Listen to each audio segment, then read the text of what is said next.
Selanjutnya Polda Metro Jaya membongkar penyelundupan narkotika jaringan internasional. Lebih dari 200 kg sabu senilai 240 miliar rupiah disita. Selain itu polisi juga amankan 90.000 butir pil ekstasi.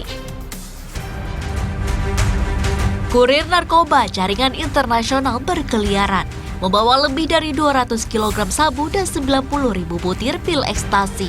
Upaya penyelundupan pun digagalkan Direktorat Narkoba Polda Metro Jaya.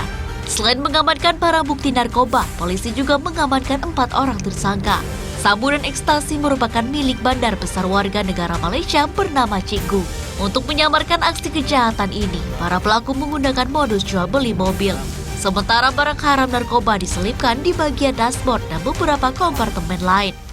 Dari hasil pemeriksaan sementara, barang haram ini masuk ke Indonesia melalui Riau dan akan diedarkan ke sejumlah wilayah di Jakarta.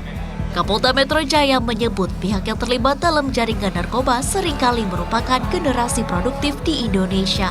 Untuk itu, pencegahan dengan cara memutus pasokan pengiriman narkoba harus terus digencarkan.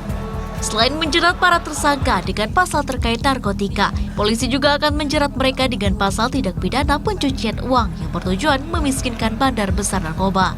Ditres Narkoba Polda Metro Jaya berhasil mengamankan narkotika jenis sabu jumlah 117 kg dan 90.000 butir narkotika jenis ekstasi dengan 1 orang tersangka.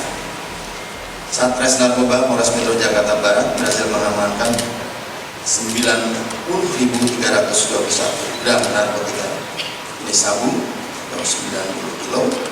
Dan tidak hanya kita mengungkap peredarannya, dan kita juga akan mengusut tuntas TPPU-nya. Penyidik kini masih memeriksa seluruh tersangka, termasuk mendalami keterkaitan jaringan narkoba Malaysia ini dengan jaringan gembong narkoba Freddy Pratama. Terkait dengan modus operandi, ini sabunya ini dimasukkan di dalam dashboard mobil, termasuk di kompartemen mobilnya. Setelah ini nanti dimasukkan semua narkotikanya, lalu inilah yang akan dikirim dari Riau ke Jakarta. Jadi modus operandinya ini penjualan mobil. Terkait dengan jaringan Freddy Pratama, ini tentu kita masih mendalami, masih kita lakukan interogasi. Apakah tersangka yang kita amankan ini terkait dengan jaringan Freddy Pratama atau jaringan-jaringan bandar besar narkoba yang lain.